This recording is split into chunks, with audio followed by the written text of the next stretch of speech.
y lo que buscamos es que podamos fortalecer la organización, el movimiento de mujeres que trabajan en sectores que están y han estado históricamente precarizados, con el objetivo de que podamos avanzar hacia condiciones laborales mejores, hacia el ejercicio pleno de sus derechos humanos. Y en este proceso estamos acompañando 4 movimientos de mujeres trabajadoras que son fundamentales para la economía de este país: las trabajadoras agrícolas, las trabajadoras del hogar, las trabajadoras de la industria textil y hoy, con mucho gusto, las trabajadoras del sector de plataformas digitales. ¿Y qué queremos hacer? Visibilizar en una construcción colectiva junto con ellas sus condiciones laborales y avanzar a esta garantía de derechos. Entonces, hoy estamos aquí para instalar un momento político clave y para ello estamos presentando este primer ejercicio desde una mirada de género que hace una evaluación sobre la reforma laboral o las condiciones de las trabajadoras tras la reforma laboral y el programa piloto del IMSS dirigido a las personas trabajadoras de plataformas digitales. Como yo creo que casi todos aquí sabrán, en diciembre del 24 se aprobó esta reforma laboral que regula el trabajo en plataformas y en julio del 2025 inició el programa piloto para la incorporación de las trabajadoras, de las y los trabajadores al IMSS. Entonces, sin duda, estos avances son un paso histórico que celebramos, pero también queremos visibilizar cómo aún quedan brechas, particularmente de género, que es necesario ir cerrando para que las trabajadoras de plataformas puedan ejercer sus derechos plenamente. Este informe es una evaluación tras esta reforma a través de la mirada de las trabajadoras. Es la primera vez que se presentan estos datos públicamente, ¿no? Se presentan y vamos a tener los testimonios de ellas también sobre cuáles son sus condiciones laborales y cuáles son sus condiciones tras la reforma. Queremos resaltar que este informe se construyó de manera participativa a través de entrevistas, de talleres y que lleva en el corazón precisamente la voz de las trabajadoras y detrás de cada uno de estos hallazgos queremos transmitir o ayudar a comprender las condiciones y las dinámicas reales del sector y particularmente de las mujeres del sector. Lo que nos gustaría con esta presentación es proponer una ruta de acción, una ruta de trabajo en la que podamos estar autoridades, empresas, para poder poner en el centro la voz de las trabajadoras y poder seguir avanzando para ir cerrando estas brechas que aún quedan y que tendríamos que cerrar para lograr el ejercicio pleno de sus derechos humanos.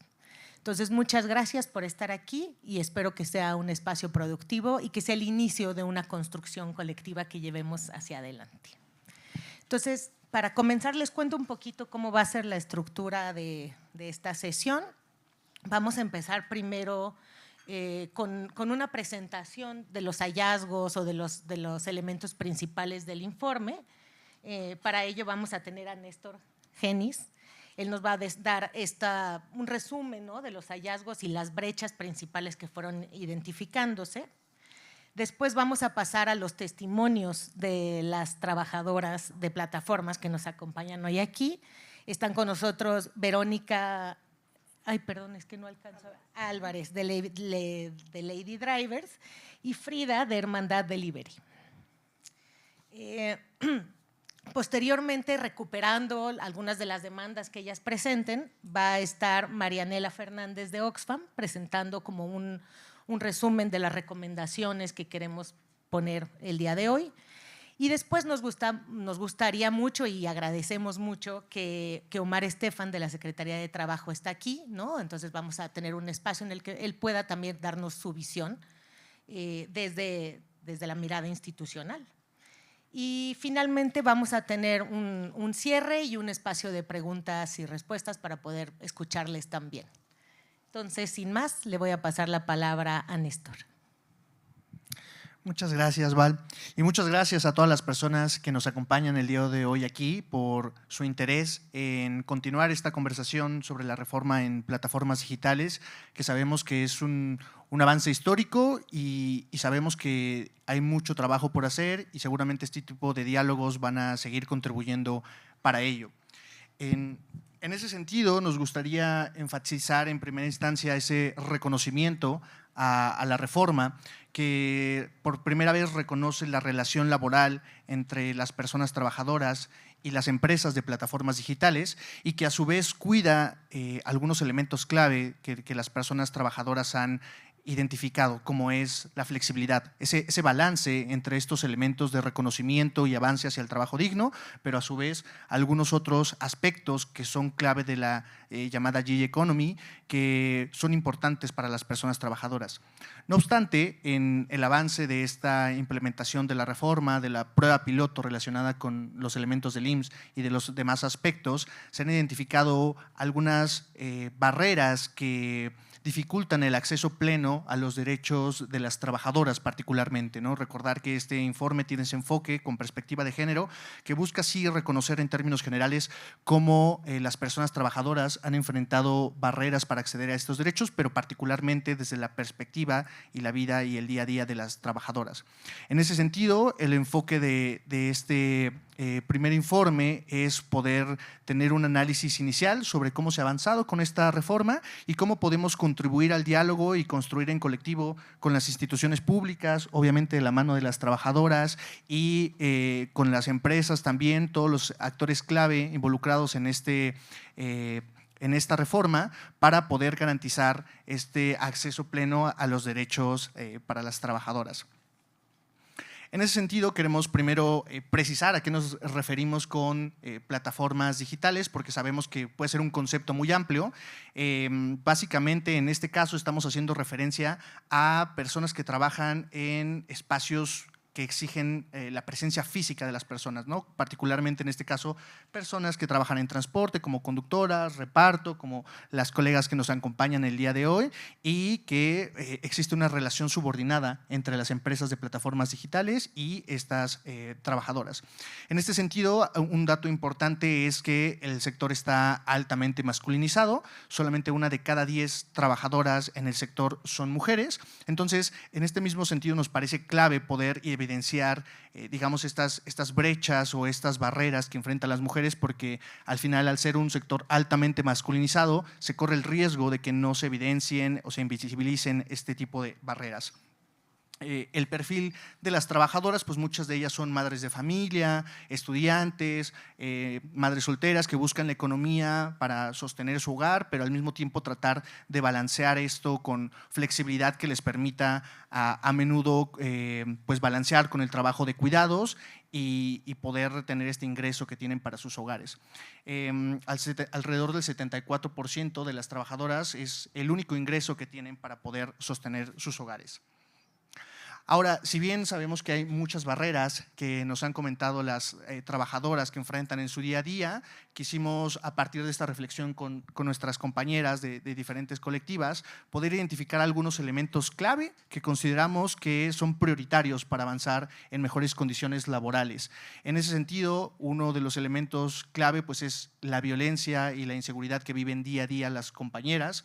Otro es el relacionado con la gestión algorítmica, que sigue siendo una caja negra a pesar de, digamos, la publicación de las políticas algorítmicas. El otro está relacionado con los cuidados, el trabajo de cuidados, que implica barreras adicionales para acceder a cuestiones como la seguridad social. Y la otra está relacionada justamente con el factor de exclusión y el ingreso que tienen que generar para poder acceder plenamente a la seguridad social. Ahora vamos a abordar un poquito a más detalle cada uno de estos elementos.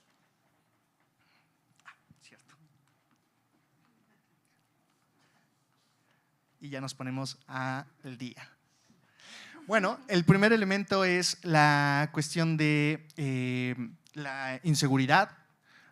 En una encuesta que realizamos con las colegas de diferentes colectivas en diferentes estados, como Estado de México, Guadalajara, Chihuahua, nos arrojó que alrededor de 7 de cada 10 trabajadoras han vivido algún elemento de violencia, acoso.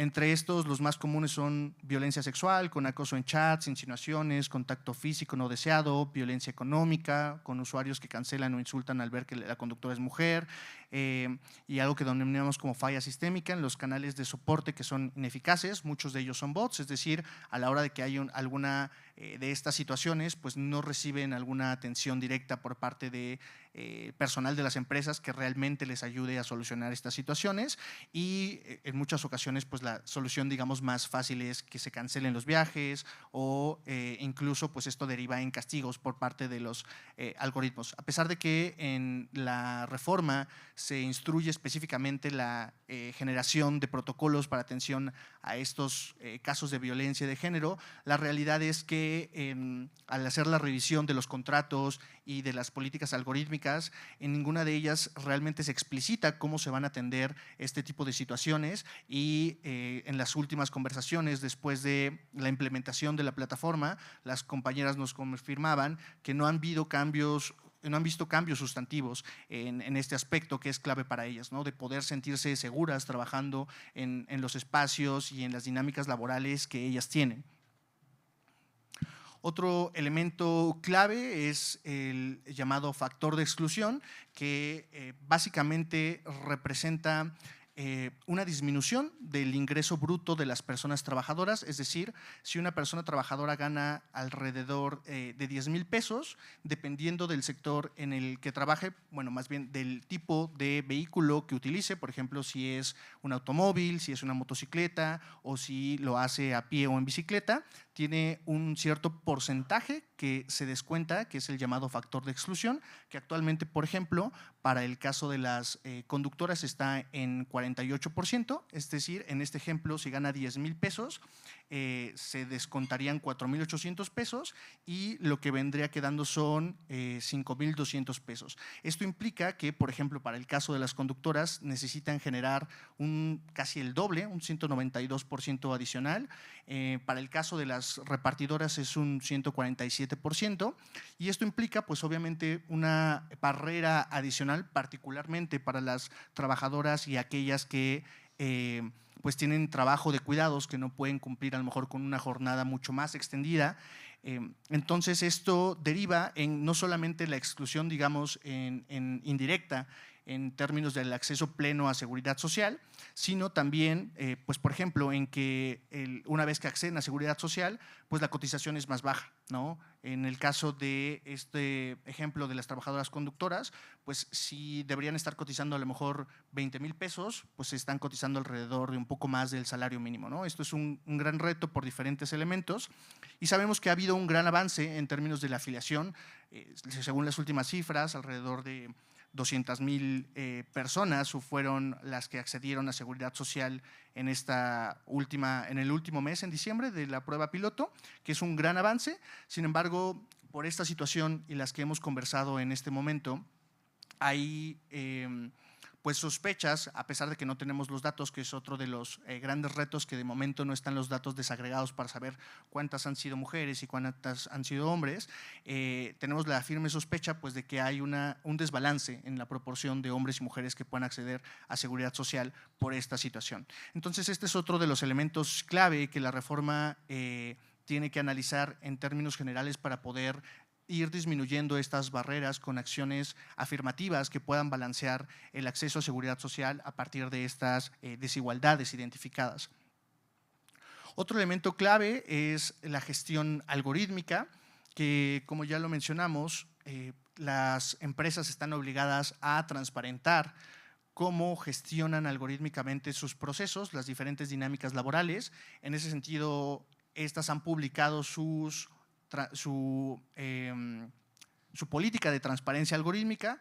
No obstante, en estas pues no se explica de manera clara cómo se está gestionando diferentes elementos sobre los cuales tienen duda las personas trabajadoras y particularmente las colegas. Por ejemplo, cómo se gestionan algunos hechos en cuestiones de seguridad, que muchas veces al rechazar estos pedidos pues se sanciona incluso en zonas peligrosas, ¿no? No hay claridad sobre cómo se puede cambiar esa dinámica, y en ese mismo sentido cómo se puede hacer un análisis más profundo para evitar sesgos de género que castiguen no solo por rechazo de pedidos en cuestiones de seguridad, sino también por cuestiones relacionadas justamente con el trabajo de cuidados, entre otros elementos que en este momento de inicio no están siendo transparentados y que posteriormente, una vez que sean transparentados, lo que estaríamos buscando es que se puedan identificar estos sesgos de género que tiene el algoritmo para evitar que sean castigadas por estos elementos las trabajadoras.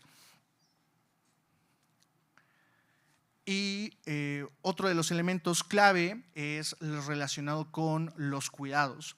En ese sentido, hay un elemento que nos parece sustancial analizar en la reforma, que es que actualmente se contempla que una persona que deja de trabajar por 30 días se da de baja por la plataforma en la que esté laborando, es decir, pierde antigüedad, obviamente ya no cotiza, etcétera.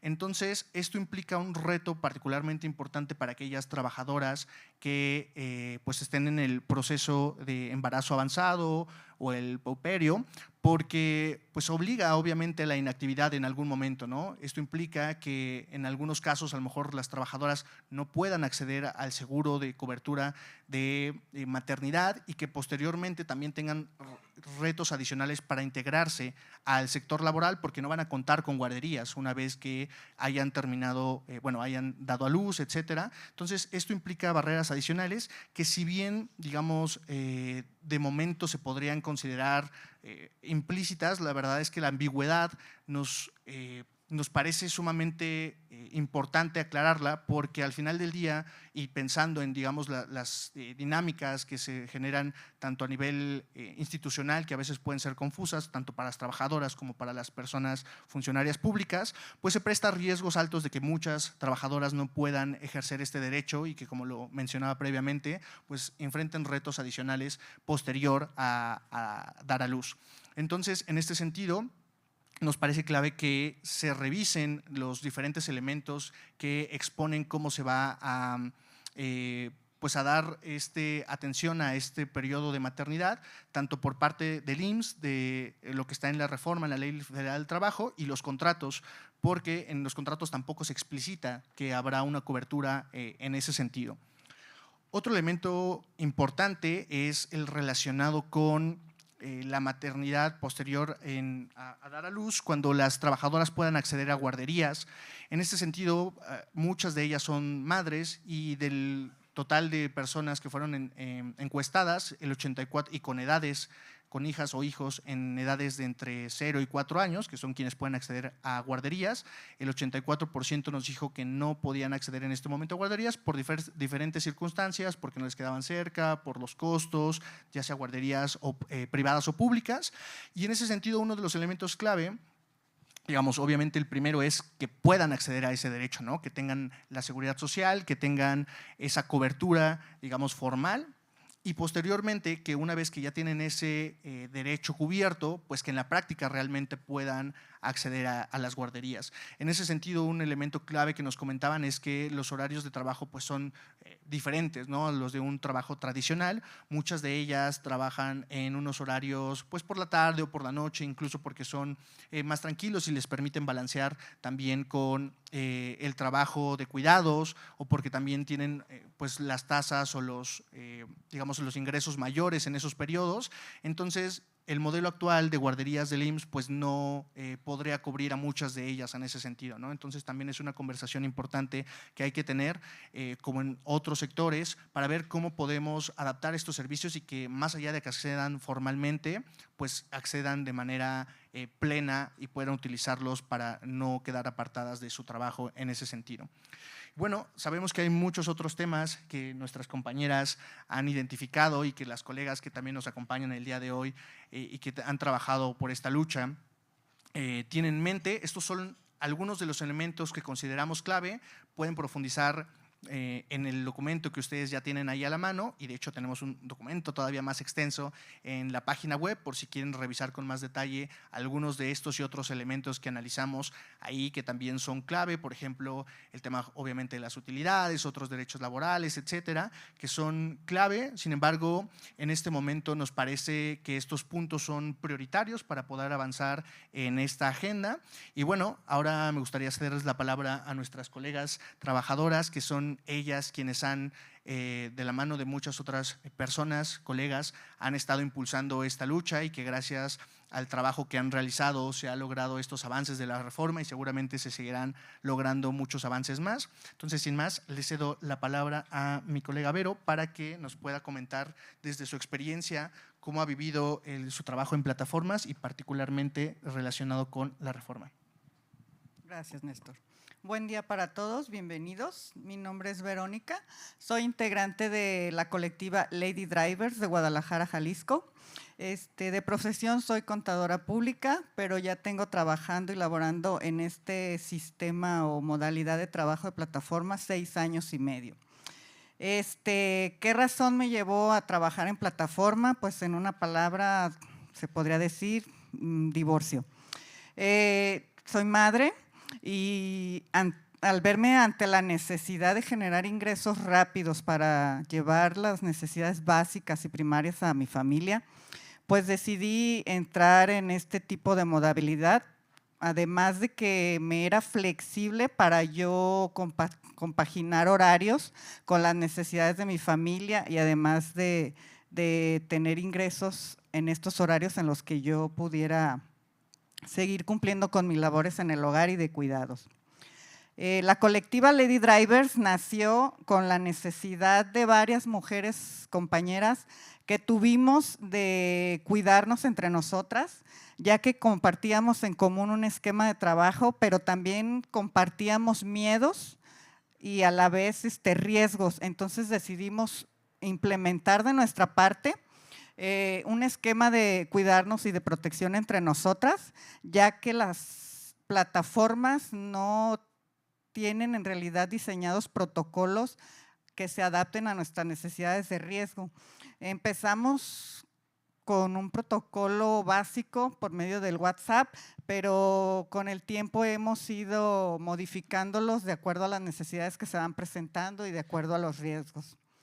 Hoy no vengo solo como conductora de plataformas, vengo en representación de todas las mujeres que laboramos en esta modalidad, mujeres trabajadoras, madres de familia, solteras, estudiantes, etcétera, y de una colectiva que todos los días nos cuidamos y que a veces nadie más lo hace por nosotras. Cuando se habla de trabajo de plataforma se suele hablar de un trabajo de flexibilidad y de oportunidades, pero jamás se menciona la palabra que más nos define, que es riesgo. El informe que hoy se presenta confirma que vivimos en la calle y en la app. Casi 7 de cada 10 mujeres hemos sufrido acoso, violencia física, verbal e incluso la muerte. Algunos usuarios con hostigamientos. No es una excepción que sea parte de nuestro trabajo día a día. Para una conductora, el riesgo empieza desde que aceptamos un viaje en la puerta de nuestras casas. Insinuaciones, intentos de contacto físico, acoso o abuso. Viajes que terminan en zonas oscuras y sin señal. Cuando eso pasa, se reporta a las plataformas y las plataformas nos dicen, pues cancela el viaje, pero esto no va gratis. Esto va acompañado de una baja de nuestra calificación en la aceptación de viajes, además de que esto implica un sesgo en nuestros ingresos y en la manera en que las aplicaciones nos derivan trabajo. A esta violencia se suma la precariedad en el acceso a derechos. Aunque la reforma laboral reconoce derechos en el papel, en la práctica siguen existiendo obstáculos. Para acceder al IMSS, por ejemplo, se nos exige un ingreso mínimo que nos obliga a trabajar más horas de las que marca la ley. Algo especialmente difícil de quienes además realizamos trabajos en el hogar y labores de cuidado. En cuestión de maternidad, aunque la ley habla de protección, dejar de trabajar en el embarazo, parto, recuperación, puede significar pérdida de la relación laboral, además de los tiempos de espera de consultas, etcétera. Y esto nos afecta directamente en el bolsillo como madres. Además de las guarderías, por ejemplo, en mi colectiva, el 70% de mis compañeras trabajamos en horario nocturno. En este horario, pues no hay guarderías, estamos desprotegidas en ese aspecto. Frente a esta realidad, nosotras no nos quedamos quietas. En Lady Drivers hemos creado redes de autocuidado. Compartimos ubicaciones y tenemos ciertos protocolos que nos han ayudado a cuidarnos entre nosotras y formamos una red de mujeres que se cuidan. Tenemos grupos de alerta y tenemos zonas marcadas como zonas de riesgo. Además, otro punto importante de resaltar es que una vez que hemos hecho reporte en plataformas, ya no tenemos conocimiento si estas cuentas se bloquearon o qué pasó con estos usuarios. Pero no debería de ser así. La seguridad de las mujeres no puede depender solo de la solidaridad entre trabajadoras. Por eso hoy queremos hacer exigencias claras. Primero, a las empresas de plataformas. Exigimos protocolos reales y públicos contra la violencia, con plazos responsables y sanciones claras para las personas agresoras y garantías de que denunciar no nos va a traer castigos algorítmicos. Segundo, exigimos transparencia del algoritmo, que se explique con claridad qué decisiones afectan nuestras calificaciones, nuestros ingresos y nuestras cuentas. Y que se garantice que rechazar un viaje no sean razones por las que sea motivo de castigo. Tercero, al Estado, en especial a la Secretaría de Trabajo y Previsión Social y al IMSS. Necesitamos que la inspección laboral también entre al mundo digital, que se pueda auditar o dar seguimiento en cómo funcionan los algoritmos y verificar que se estén cumpliendo la perspectiva de género desde el principio. Hoy queremos decir algo muy claro. Nosotras no queremos dejar de trabajar en plataforma, queremos trabajar sin miedo. Queremos que manejar y transportar y sostener esta economía digital no signifique poner en riesgo nuestro cuerpo, nuestra vida y además el sostén económico que la mayoría de las mujeres que trabajamos aquí llevamos a nuestra casa. Las mujeres no somos un nicho en este sector, somos parte fundamental de su presente y de su futuro en esta modalidad de trabajo. Y ese futuro solo será justo si se construye con nosotras, no sin nosotras. Muchas gracias. Ahora le cedo la palabra a mi compañera Frida. Hola, buenos días a todos, todas. Estamos aquí presentes, gracias por el espacio. Mi nombre es Frida, soy estudiante universitaria y repartidora de aplicaciones digitales.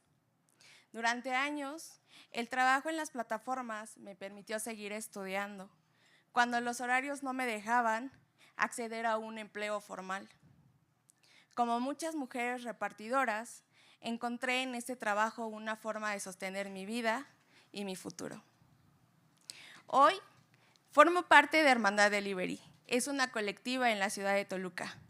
Esta nació en la calle y en los sitios en donde esperamos pedidos. Empezamos a organizarnos porque muchas de nosotras nos dimos cuenta que aunque trabajamos para plataformas diferentes, teníamos las mismas inquietudes. Entre una de ellas es que se tenían cuentas desactivadas y sin alguna explicación. También teníamos esa inseguridad e incertidumbre cuando enfermamos o cuando nos accidentamos. Primero, fue una red para apoyarnos con información y acompañarnos en diversas circunstancias. Hoy es una colectiva que levanta la voz para mejorar las condiciones de las repartidoras de una manera transversal. El informe que hoy se presenta dice que más del 70% de las personas que trabajamos en plataformas lo hacemos como nuestra principal fuente de ingreso. Es decir, para muchas compañeras repartidoras, este ya dejó de ser un ingreso extra y se convirtió en su único trabajo. En este sentido, reconocemos el avance que supone la reforma laboral, donde se plasmó en él el reconocimiento de derechos para todas nosotras. Un avance que es el resultado de la participación de las autoridades, de las empresas, de las y los trabajadores de aplicaciones. Este es un ejemplo que todas, todos y todes podemos ir encontrando soluciones a los problemas de aquellas que rodamos y sudamos las calles de esta ciudad. Hoy, a poco más de 6 meses de haberse llevado a cabo la prueba piloto, es necesario reabrir el diálogo para encontrar nuevos equilibrios y seguir avanzando para que las promesas y el alcance y el potencial de esta reforma se haga una realidad. Desde Hermandad Delivery queremos poner sobre la mesa una serie de recomendaciones. 1 es la emisión de lineamientos claros para la aplicación del seguro de salud. Exhortamos a que el IMSS elabore y publique directrices específicas que faciliten tanto la comprensión, el acceso de esta seguridad social para quienes trabajamos en plataformas. En estos lineamientos deben de incluir criterios claros sobre los derechos y los beneficios a lo ya conquistado, así como un proceso simplificado para acceder a dichos beneficios. Claro que esto permitirá disminuir la confusión, aumentar la confianza entre las trabajadoras y que podamos aprovechar este recurso vital para nuestra salud y nuestro bienestar. Como segunda recomendación, es garantizar el acceso efectivo a servicios de guardería. Solicitamos que el IMSS implemente y mejore los servicios de guardería, asegurando que estén disponibles en horarios que se alineen con las necesidades de las trabajadoras de plataformas. Que las guarderías puedan ofrecer un servicio de calidad y horarios flexibles que permitan a las trabajadoras acceder al cuidado para sus hijos sin tener que sacrificar su empleo. Esto supone habilitar el servicio por las tardes, noches y fines de semana, dado que nuestras labores a menudo se llevan a cabo en estos momentos. Como tercera recomendación, es la producción y publicación de información desagregada por género. Consideramos que es fundamental que el IMSS recopile y haga pública información desglosada por género sobre el acceso a servicios de salud y seguridad social. Si bien este informe ya da cuenta de algunos indicios, barreras, tendencias, de los desafíos específicos que enfrentamos las trabajadoras de plataformas. Claro que será de gran valor el contar con datos adicionales, que sean parte del diseño de políticas más efectivas y justas, permitiendo así un enfoque más equitativo en la distribución de los recursos y de los servicios. Como última recomendación es atacar juntos el entorno hostil, desarrollar entre plataformas, autoridades, los y las trabajadoras de plataformas, donde podamos tener algoritmos de seguridad que identifiquen patrones de riesgo, que alerten situaciones peligrosas, den soluciones a problemas reales, automaticen la protección para que la prevención a la violencia hacia las mujeres repartidoras sea un pilar garantizado en esta actividad del reparto. Y finalmente, reiteramos algo fundamental. Queremos ser parte de las mesas donde se diseñan estas políticas, no solo como testimonios, sino como trabajadoras organizadas y con propuestas. Porque nadie entiende mejor cómo funciona la plataforma quien pedalea, camina o cruza la ciudad todos los días, para que esta economía digital siga funcionando. Nosotras queremos reglas justas, derechos reales y un trabajo que nos permita seguir fortaleciendo nuestro ingreso familiar y vivir con dignidad. Muchas gracias.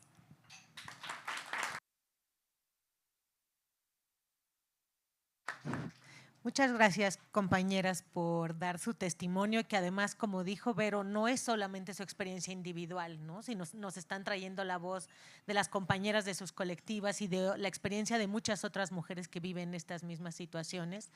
Y la verdad es que nos pudieron dar una idea muy clara y transmitir con mucha contundencia cuál es su experiencia, cuáles son sus necesidades y cuáles son sus demandas. Muchas gracias por estar aquí. Y vamos a pasarle la palabra a Marianela Fernández de Oxfam para hacer una recapitulación de algunas de estas recomendaciones que ustedes ya comenzaron a dejarnos claras. Muchas gracias, Valentina. Hola a todas y todos, buen día. Me alegra mucho ver por acá rostros de personas aliadas y clave en el trabajo que realizamos desde Unidas, tanto en el tema de plataformas digitales como en los otros sectores que ha mencionado Valentina. Lo que hemos escuchado hasta ahora dibuja un panorama nítido. Las reglas actuales ya están produciendo efectos concretos en la vida laboral de las mujeres trabajadoras de plataformas. Voy a comenzar reiterando el reconocimiento sobre pues, lo fundamental e histórico que ha sido la reforma, pero por otro lado, pues al momento en el que nos encontramos hoy no es un momento ya de discusión normativa, sino un momento de implementación. Y bueno, lo que la evidencia y las voces que acabamos de escuchar nos muestran con claridad es que si la implementación no se ajusta con perspectiva de género, la reforma pues corre el riesgo de reproducir las mismas desigualdades que busca corregir. Las recomendaciones que presentamos hoy en el documento no buscan cuestionar la reforma, sino algo mucho más concreto, que la reforma funcione para las mujeres trabajadoras de plataformas.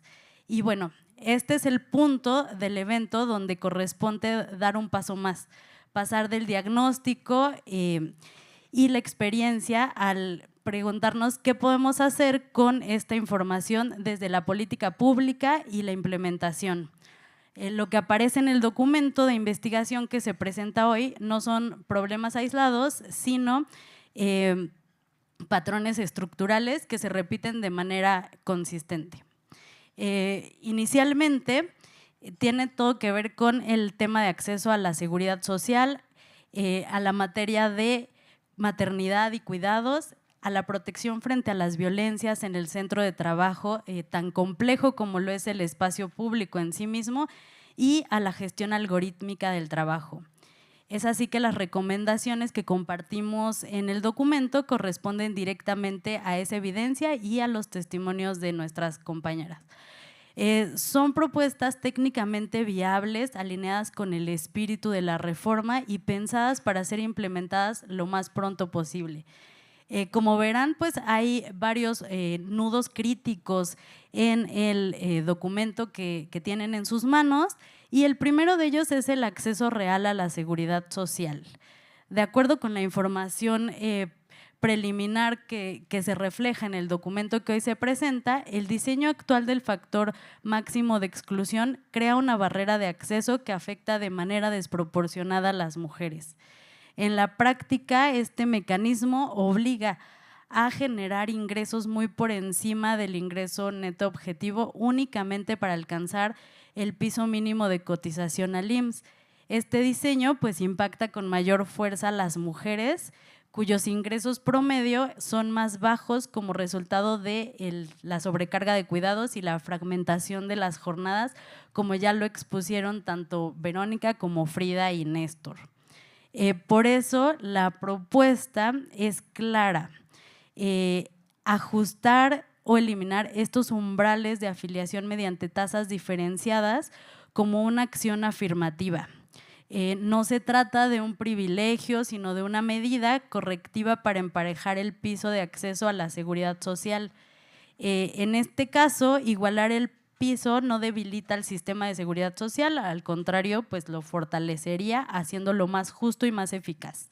La propuesta que pueden ver en esta diapositiva pues tiene que ver con una ruta de acción en 3 pasos. El primer paso que se plantea es la recopilación de datos, es decir, solicitar a las plataformas la información que ya generan, que tiene que ver con ingresos, tiempos de trabajo, altas y bajas, de manera desagregada por género, como ya lo mencionaba Frida en su momento, para hacer visibles las brechas. El segundo paso que se plantea tiene que ver con el diagnóstico de esta brecha, utilizar esos datos para cuantificar la diferencia real de ingresos entre mujeres y hombres y evaluar cómo el factor de exclusión impacta de forma diferenciada en el acceso a la seguridad social. Y el tercer paso pues tiene que ver con el cálculo y la implementación de la tasa diferenciada, es decir, aplicar una fórmula basada en datos reales para establecer una tasa de exclusión diferenciada para mujeres, sujeta evidentemente a un monitoreo y revisión periódica que podría darse pues evidentemente desde las autoridades. El objetivo es corregir una desigualdad estructural durante la fase de implementación para que el acceso a la seguridad social sea efectivamente posible para las mujeres trabajadoras. Y bueno, pasamos al siguiente nudo crítico que plantea el informe. Este nudo crítico tiene que ver con el tema de maternidad y cuidados. Hoy la regla de los 30 días de inactividad permite la baja automática de la relación de trabajo. En la práctica, esto significa que el embarazo avanzado, el puerperio, estos procesos biológicos sociales inevitables pueden convertirse en una causa de exclusión del acceso a la seguridad social. Y bueno, esto genera una discriminación indirecta muy clara. La pérdida de atención médica, de antigüedad, de acceso a prestaciones justo en el momento más vulnerable. Por eso las recomendaciones del informe que tienen en sus manos son muy concretas. Asegurar la implementación que la implementación de la reforma incorpore explícitamente el espíritu de protección a la maternidad, que incluso ya está previsto en términos generales en la Ley Federal del Trabajo, en la Ley de Seguro Social, evitando que las reglas específicas del régimen de plataformas generen bajas automáticas o pérdidas de derechos durante el embarazo, el parto o el puerperio. Emitir reglas administrativas que obliguen a mantener las aportaciones durante los periodos de licencia, diseñar un esquema de corresponsabilidad evidentemente que involucre a las empresas para garantizar la protección efectiva durante estos periodos, porque una reforma con perspectiva de género no puede penalizar biológicamente a quienes gestan. Y una política pública eficaz no puede ignorar la realidad de los cuidados. Y el tercer nudo crítico que van a poder ver reflejado en el informe tiene que ver con la violencia y la gestión algorítmica. Hoy, como ya mencionaron las trabajadoras acá presentes e innumerables testimonios que nos han compartido desde experiencias en distintas entidades del país, denunciar violencia puede implicar castigos automáticos, como pérdida de ingresos, reducción de viajes, penalizaciones por rechazar trayectos inseguros, y a esto se suma la ausencia de una revisión humana que sea efectiva y la opacidad en tomas de decisiones algorítmicas. En este contexto, pues el principal supervisor laboral no es una persona, sino un algoritmo. Y por eso este es un punto en el que la responsabilidad de las empresas operadoras de plataformas es central. Los planteamientos hacia las empresas, como verán en el informe, pues existen ahí algunas recomendaciones dirigidas hacia el Estado y otras hacia las empresas. Y bueno, tienen que ver con humanizar los mecanismos de atención y denuncia, sustituir las respuestas automatizadas por protocolos con personas reales, plazos claros, garantías de no represalia para las trabajadoras, adoptar una política de cero tolerancia frente a la violencia, que incluya estas sanciones efectivas para las personas usuarias que generen agresiones, revisar la gestión algorítmica con un enfoque de género, evitando que se penalicen decisiones de autoprotección, como rechazar viajes en zonas de riesgo o desconectarse por seguridad. Garantizar transparencia algorítmica, explicando de manera clara cómo se asignan viajes, cómo operan las calificaciones, cuáles son los mecanismos de revisión humana ante sanciones o bloqueos, y retomar e institucionalizar las buenas prácticas desarrolladas por las colectivas de trabajadoras, que han generado círculos de protección entre mujeres para alertar. Estas medidas no son ajenas al funcionamiento de las plataformas, en realidad son ajustes necesarios para que la tecnología opere bajo estándares mínimos de derechos humanos laborales, partiendo de que la tecnología no es neutral y por eso también debe estar sujeta a reglas claras de rendición de cuentas. Y bueno, Antes de cerrar, quisiera compartirles 4 ideas que sintetizan el sentido de estas recomendaciones y que apuntan directamente a los retos de la implementación. En primer lugar, implementar con perspectiva de género no es una etapa posterior, sino un criterio de legalidad y de eficacia de la política pública. En segundo lugar, el cierre del piloto pues deja evidencia suficiente para corregir las desigualdades. Es decir, es un momento de ajustar umbrales, reglas de maternidad, mecanismos de atención a la violencia y pues el no hacerlo implicaría de facto institucionalizar una exclusión. La tercera idea tiene que ver con que la implementación requiere corresponsabilidad y pues en esto el rol central de las empresas y como punto número 4, las colectivas no son solo voces testimoniales, sino han sido nuestras aliadas técnicas que ya están resolviendo en la práctica muchos de los vacíos que el sistema formal no ha logrado atender. Entonces, pues si bien esta reforma sentó las bases, hoy día el reto es que su implementación no reproduzca las desigualdades que ha buscado corregir. Desde este momento, pues agradecer bastante la presencia como ya decía, de nuestras aliadas en distintos espacios de toma de decisión, distintas colectivas que están acá, la academia. Y el objetivo es, claro, que el trabajo en las plataformas sea realmente digno, seguro, con igualdad para las mujeres. Y bueno, a continuación vamos a escuchar, por acá está como invitado Omar Estefan, director general de Previsión en la Secretaría del Trabajo y Previsión Social, que nos va a compartir algunas reflexiones al respecto del documento que hoy presentamos. Muchas gracias. Muchas gracias. Muchas gracias, muy buenas tardes a todas y a todos. Me da mucho gusto estar, por supuesto, compartiendo con ustedes, platicando sobre este gran trabajo que ha realizado el Consorcio Unidas.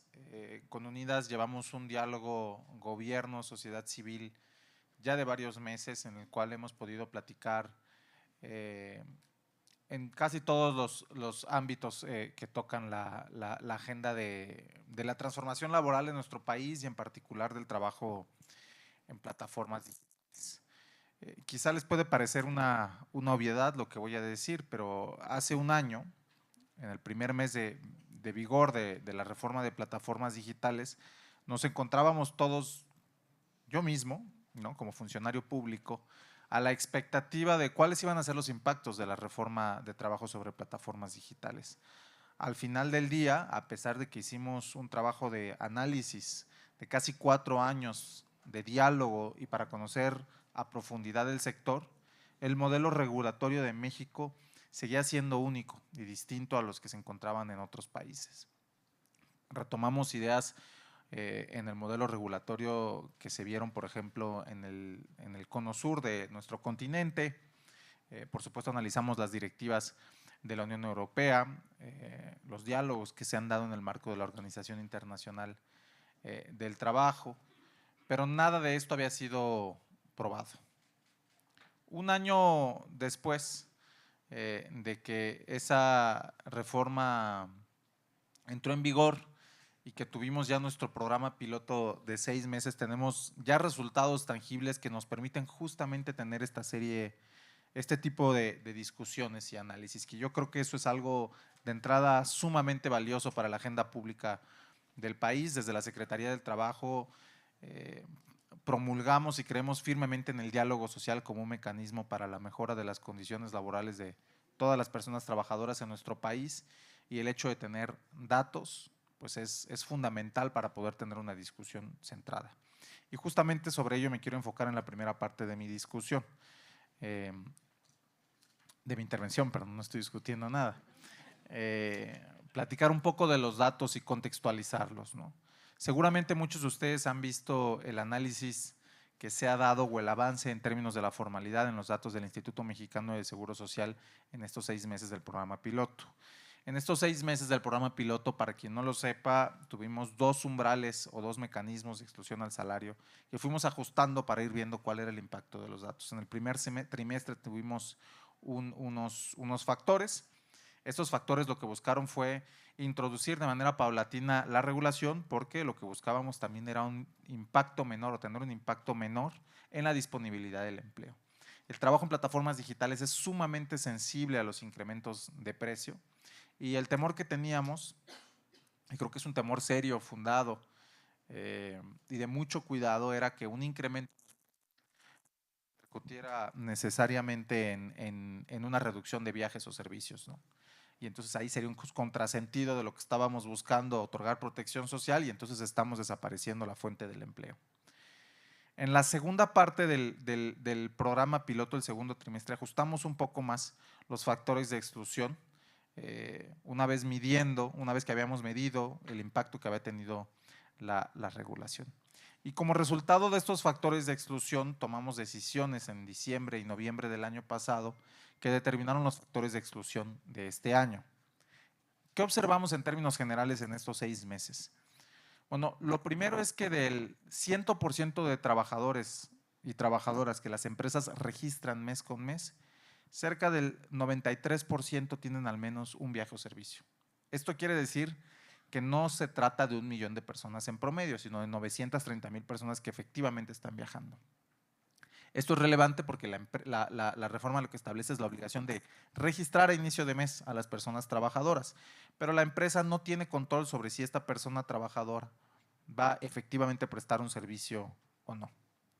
De estas 930,000 personas, que es el universo de personas que efectivamente realizan un viaje, una tarea, un servicio, muchas de ellas tienen una participación que en la Secretaría del Trabajo llamamos ostensiblemente esporádica. Esto se condice con lo que platicábamos con colectivos de trabajadoras y trabajadores y con las propias empresas, en el sentido de que no todas las personas que trabajan en este sector tienen el mismo comportamiento. Hay casos de personas que hacen 1, 2, 3 servicios al mes y se acabó. Y hay otro universo de personas que también realizan una cantidad de viajes significativos y que viven, evidentemente, de este tipo de trabajo. Quiero, para que no me falle la memoria, quiero repetir un poquito estas cifras que las tengo por aquí.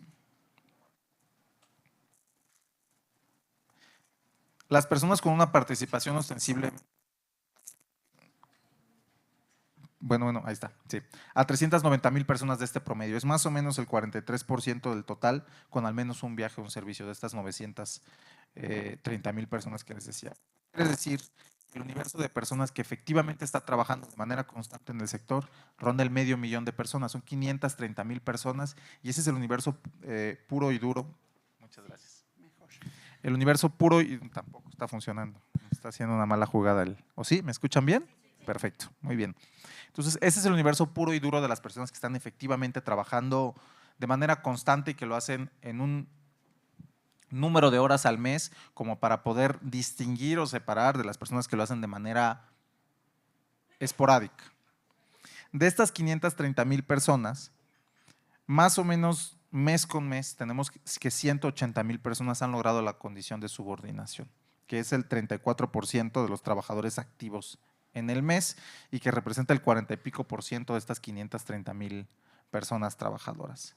Quiero dejar mucha claridad sobre la relevancia que tiene esta cifra. Este es el mayor esfuerzo de formalización que se tiene en la historia de registros en el Instituto Mexicano del Seguro Social.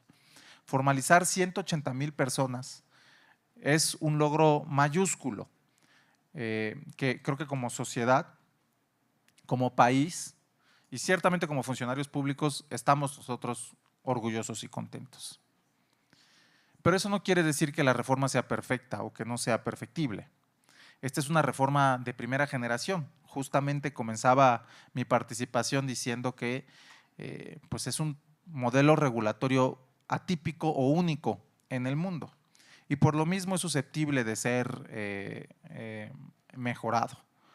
como cualquier reforma y como cualquier visión de derechos, la progresividad es un principio fundamental de los derechos humanos y de los derechos humanos laborales. Y en este sentido, habremos de ver que a lo largo de los próximos meses o años podamos ir ajustando todas estas consideraciones que observamos en la práctica nosotros mismos o que la propia sociedad civil nos hace notar gracias al trabajo que hacen, como lo está haciendo en este foro Unidas. De las observaciones que nos hacen, me gustaría centrarme en algunas por cuestión de tiempo.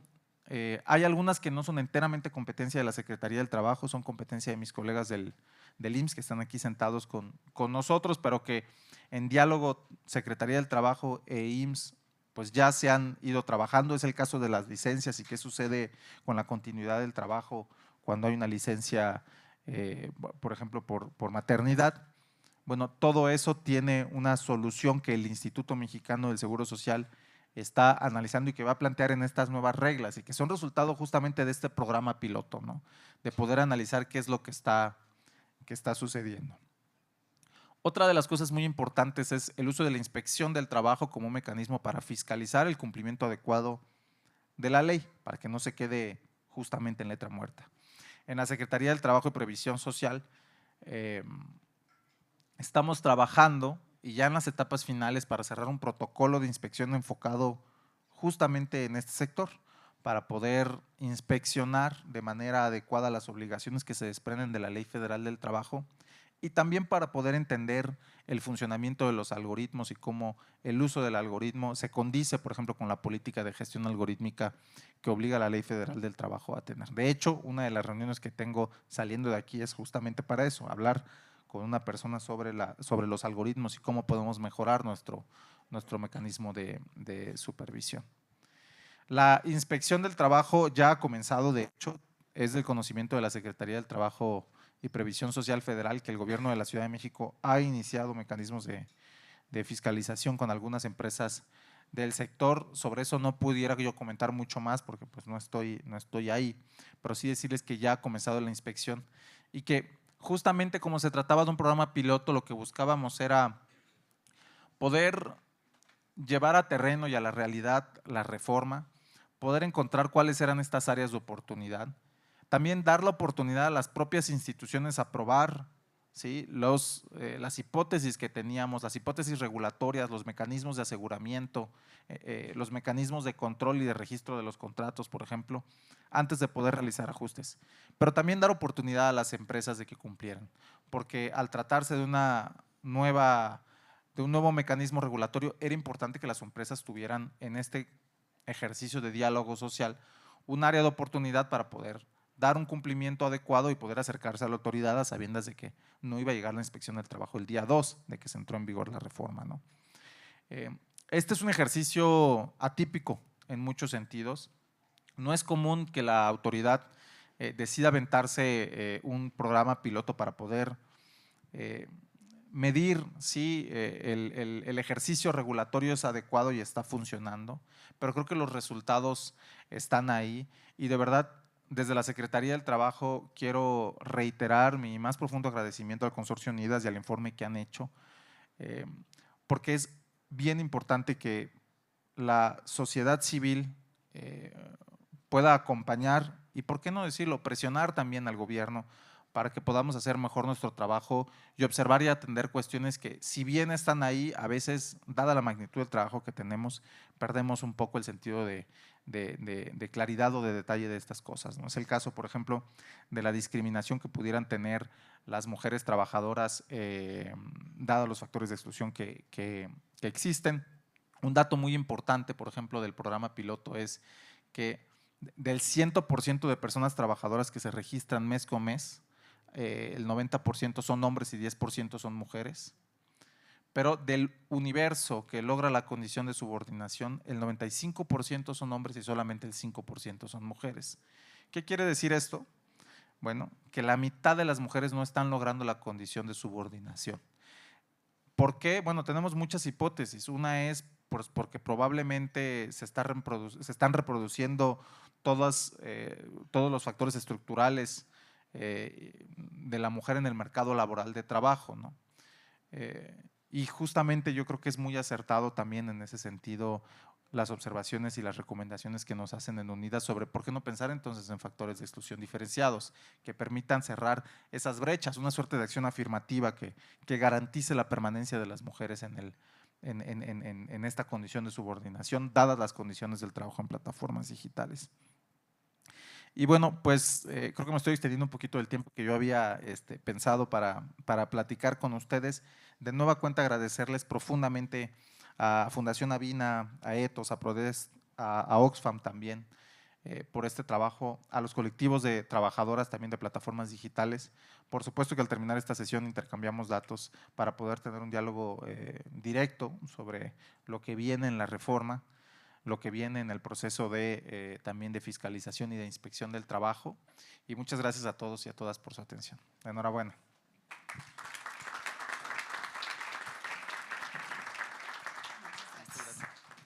Gracias, gracias. Bueno, pues antes de abrir una sesión de preguntas y respuestas, yo soy Valeria Berumen, soy coordinadora de comunicación en Prodesk. Se me va la voz, Dios mío, y eso que no me ha tocado hablar.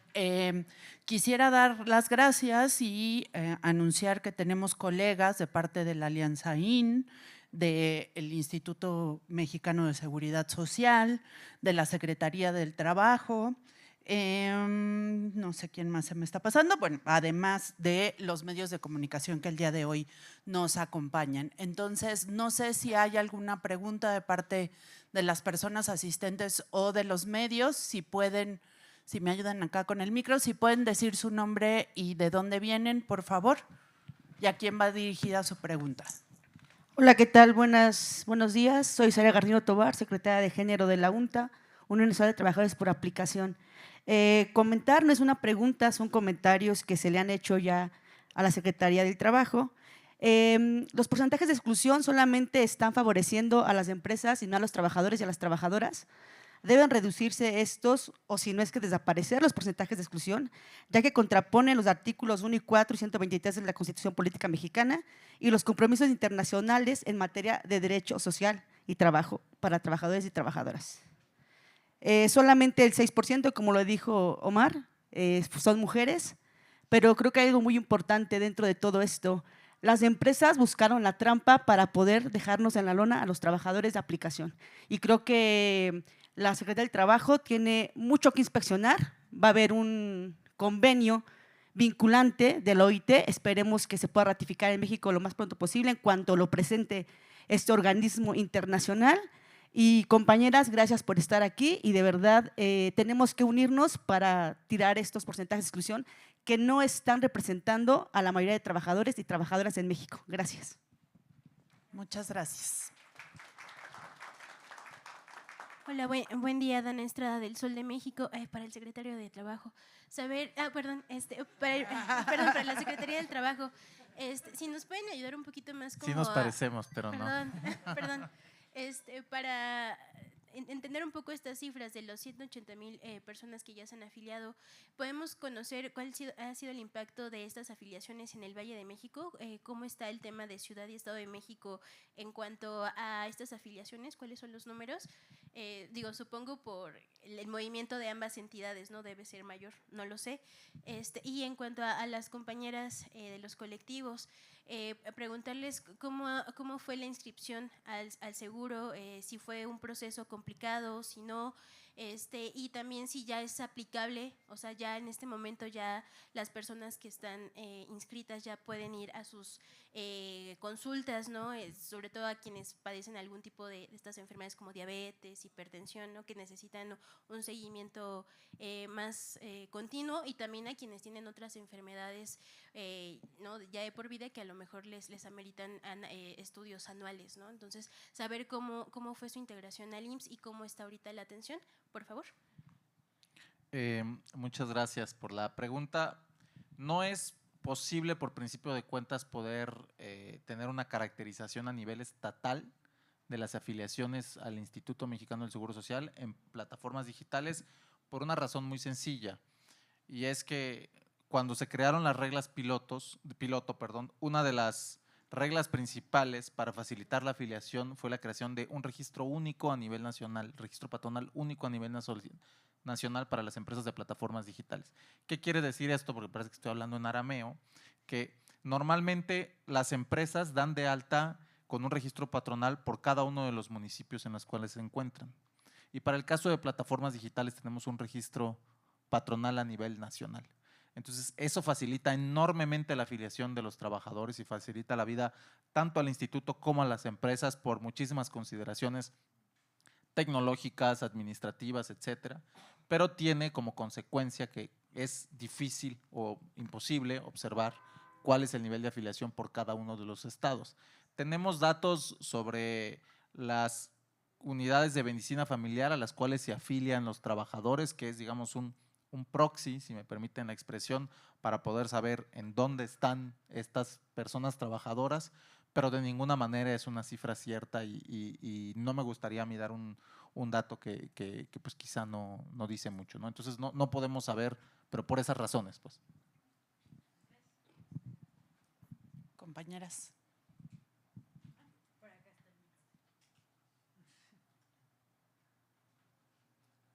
Hola, bienvenida, muchas gracias. En cuanto a nuestra afiliación al IMSS, fue automática por medio de la plataforma. La plataforma pasó los datos al IMSS y de un día para otro nosotros ya estábamos inscritos. Nosotros no tuvimos nada que hacer. En cuanto al parámetro que nos ponen, yo por ejemplo te puedo decir que en diciembre sí cumplí la cuota, porque en diciembre las tarifas son más altas por la temporada, pero este mes no la voy a cumplir, este mes yo ya voy a quedar desprotegida. Es un tope que puso el IMSS, creo que ahorita son 18,000, ¿qué? Alrededor de 18,000 pesos. En diciembre lo cumplí, el próximo mes yo ya no voy a tener protección social. Entonces, esa es la cuestión, que muchos de los conductores sí tienen ya enfermedades crónicas que si les llega una crisis de su enfermedad y no pueden completar el tope o dejan de laborar, entonces pierden automáticamente esta protección. Aparte, también hay enfermedades derivadas de nuestro oficio y es lo mismo, si no se llega al tope o tienes estos 30 días de incapacidad, pues también quedas fuera de la seguridad social. 18,380 está actualizado a 2026. Gracias.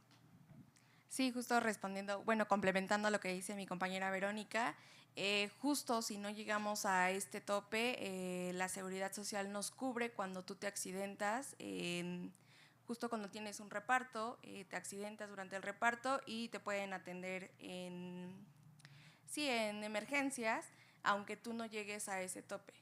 Pero ahora la pregunta es, ¿cómo le vamos a dar continuidad a ese accidente? Porque te van a pasar a una unidad familiar para darle continuidad, pero si no estoy protegida, ¿qué va a pasar después? ¿Y de sus colectivos cuántas mujeres son y cuántas tienen esa seguridad? De mi colectivo somos alrededor de 30, porque a veces se ingresan, a veces se salen, no dejan de trabajar, alrededor de 30 mujeres trabajadoras de plataforma. Hay más colectivos de mujeres en otros grupos, pero en realidad yo creo que de mi colectivo solamente 10 han alcanzado, pero intermitente, en un mes sí están, en otro mes no están, entonces estas es más o menos las cantidades que en mi colectivo se manejan. Sí, dentro de igual forma en mi colectivo somos pocas las mujeres, pero ninguna llega a cubrir este tope de seguridad social, porque pues aparte tienen esta chamba de los cuidados, entonces pues también es muy complicado llegar a ese tope. Entonces sí, yo creo que de todas las que estamos, ninguna ha llegado a cubrir esa seguridad social. Aproximadamente en el colectivo que estamos fijamente y que sí trabajan diariamente, somos aproximadamente 20 y de esas 20 pues ninguna llega a ese tope, ninguna estamos cubiertas de seguridad social. Gracias.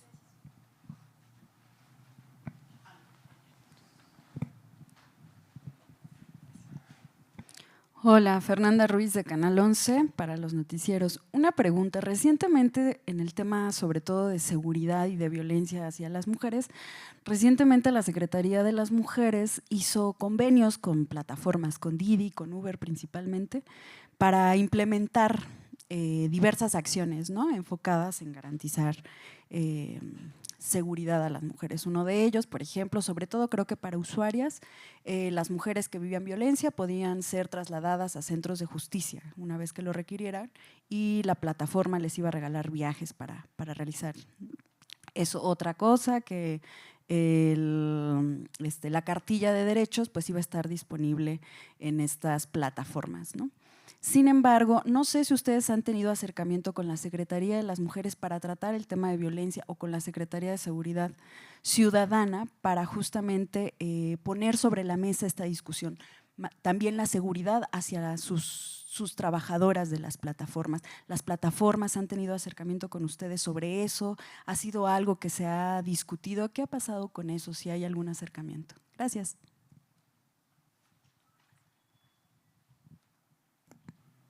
Sí, agradecemos que las plataformas puedan apoyar a nuestras clientas. Sabemos que es una parte importante porque también necesitan, ¿no? Pero de nuestra parte, como colectivas, no hemos tenido un llamado, un acercamiento ni de parte de gobierno ni de parte de las aplicaciones, y sí me parece que es importante y relevante que pues, se nos tome en cuenta para estas acciones, y por supuesto que podamos estar un poquito más capacitadas para poder enfrentar estos riesgos que pues día a día lo vivimos en las calles.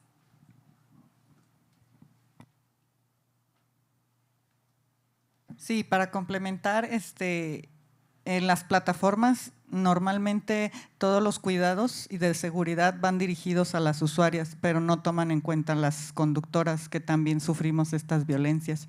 Entonces, pero también es muy difícil tener comunicación con ellos. Didi es más accesible, pero con Uber de plano es casi imposible poderse comunicar y tener estos acercamientos para hacerles estas observaciones y que nos tomen en cuenta también que estamos en riesgo. Todo va enfocado a las usuarias.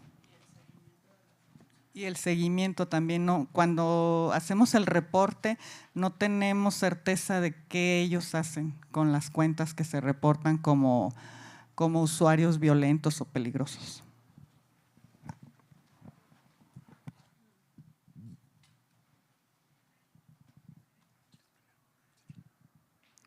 Hola, ¿qué tal? Selene Ramírez de Expansión. Me surge una duda respecto también al tiempo. Sé que bien Verónica y Frida comentaban que en el caso de las colectivas en la mayoría no están logrando las metas, pero y sé que también depende del flujo, ¿no?, que haya en este caso. Verónica bien lo comentaba, las tarifas son más altas en algunos momentos del año y esto posibilita que se llegue. Pero ¿hay algún cálculo de cuánto tiempo más requeriría, por ejemplo, alcanzar este 145% extra como objetivo? Y también, por otro lado, me gustaría, pues, ahora sí que ir de chismosa a algo que yo he visto constantemente. Parte de la reforma plantea que quienes estén laborando no pueden trabajar al mismo tiempo para dos aplicaciones en el mismo pedido, me refiero. Pueden estar trabajando para dos, pero no en el mismo momento de la entrega. Cosa que en el caso personal como usuario he visto que no se ha cumplido y que incluso le he preguntado a personas que hacen reparto, particularmente, que veo que hacen paradas que no son de entrega en el recorrido hacia la entrega de mi pedido y me han dicho me tardé porque estaba haciendo uno de otra plataforma porque ya no me está alcanzando con lo que genero en una sola. ¿Han visto otro tipo de repercusiones de este tipo en el que se tenga que dobletear o hacer otro tipo de esfuerzos para lograr, si bien no estar inscrito al IMSS, sí lograr su meta de ingresos debido a estas retenciones que está habiendo? Hola, de mi parte, yo normalmente trabajo 8, 9, máximo 10 horas y para llegar a este umbral he tenido que trabajar de 12 a 14 horas diarias. En cuanto a para llegar y cumplir la meta, no te garantiza que la cumplas con las dos aplicaciones. Creo, según yo tengo la información, es de que o trabajas en una o trabajas en otra. No puedes juntar los dos ingresos para llegar al umbral.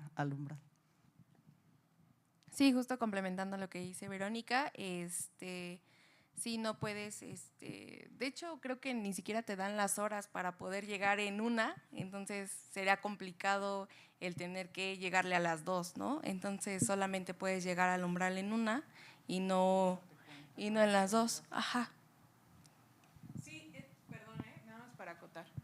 O sea, entiendo que sumando las 2 no es que lleguen al umbral, sino que justo la reforma plantea eso, que en teoría no se podría dobletear. Y al no llegar al umbral, no sé si ustedes han podido notar de su lado que algunas personas, algunas trabajadoras están trabajando para más de una, cuando en algún momento lo hacían solo para una, no por llegar al umbral, sino por ellas tener mejores ingresos de los que tendrían haciéndola solo en una debido a las retenciones.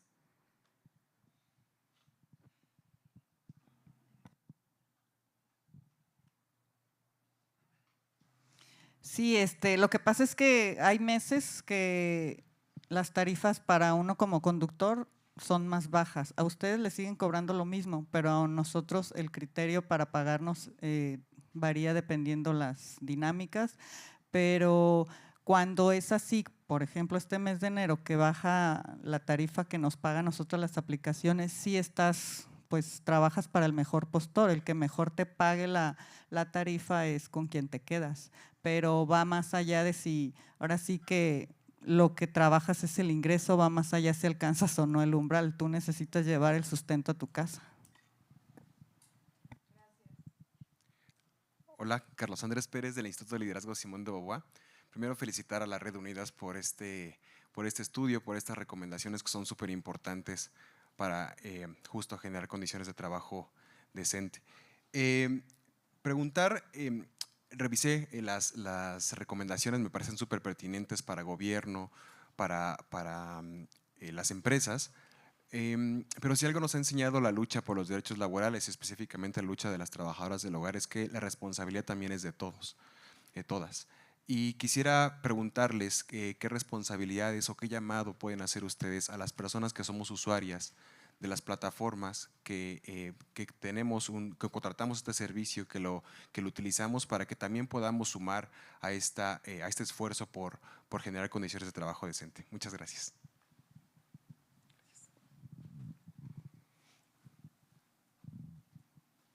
Sí, pues les estamos brindando un servicio. Lo que les pedimos únicamente es que sean un poco pacientes. Si a veces nos tardamos un poco en los repartos, pues es parte de también resguardar nuestra seguridad y no ir corriendo para poder llegar a tiempo con ustedes. Entonces les pedimos un poco de paciencia en ese sentido, de parte también de que no vamos a tolerar ninguna violencia, ningún mensaje acosándonos vía chat.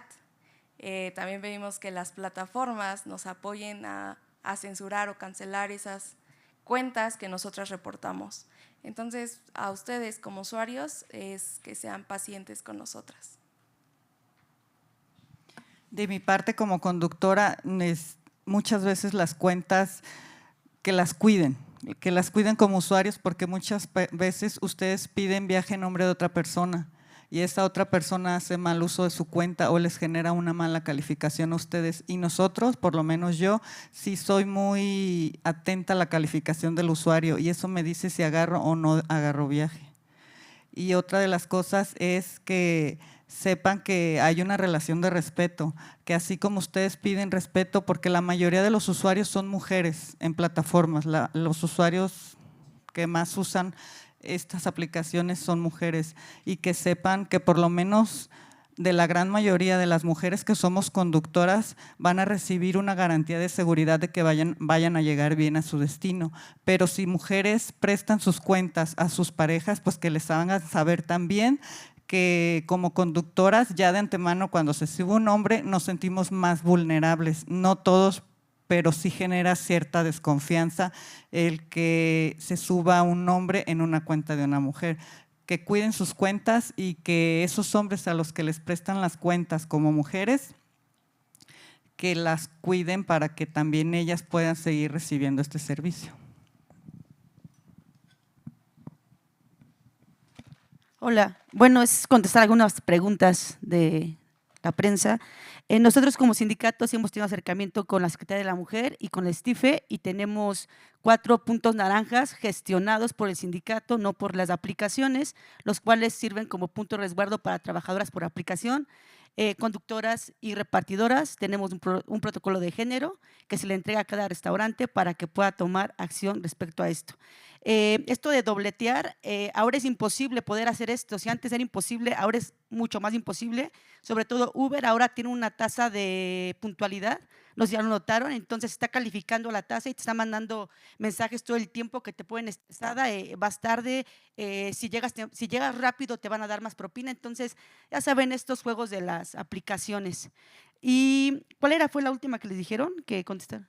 A los usuarios, pues yo creo que también las aplicaciones juegan como una guerra entre trabajador y usuario, ¿no? Porque el algoritmo puede decirte que el usuario ya está impaciente cuando muchas veces llegas a la casa y pasan 12 minutos y perdóname, vengo del gimnasio. O sea, yo creo que las aplicaciones saben cómo tratar a los trabajadores y hasta hoy lo vuelvo a decir, y sé que están aquí las empresas, tal vez ya ni me caigan pedidos de Uber, pero están poniéndonos en la lona y necesitamos derechos y queremos una inspección laboral ya.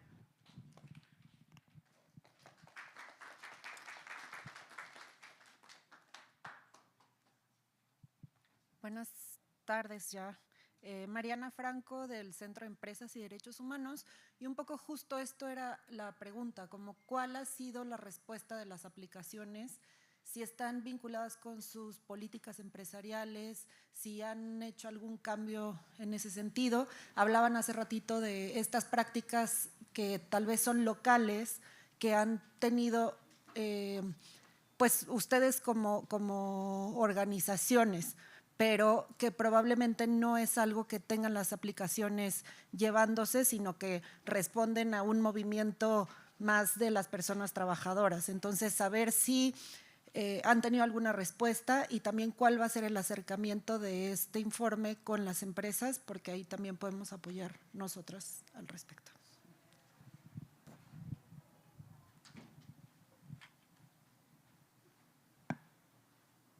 De nuestra parte no hemos tenido acercamiento con las empresas, pero sí te puedo decir que yo en lo particular sí he notado una que otra mejora.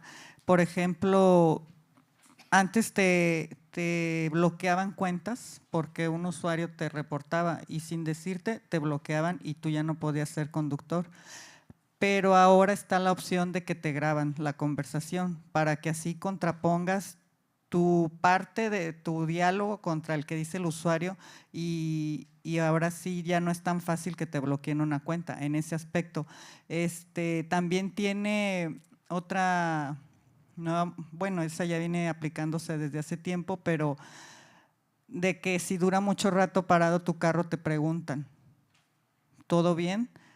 Lo que considero es que es tarde, o sea, van tarde si tú ya tienes parado por el usuario 5 minutos, que el usuario te esté deteniendo, creo que va tarde la pregunta, porque en esos 5 minutos podrían pasar muchas cosas. Creo que debería de acortar el tiempo de estar pendiente de nuestro trayecto de cada servicio.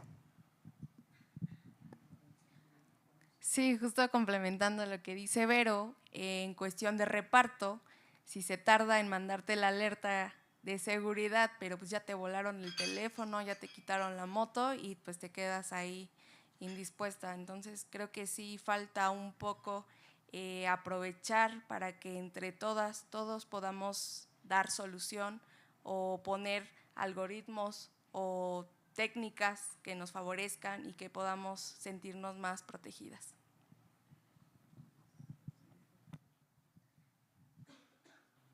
Yo creo que tenemos 2 preguntas más y cerramos, ¿no? Gracias, buenas tardes. Enrique Ramírez de Revista Macroeconomía.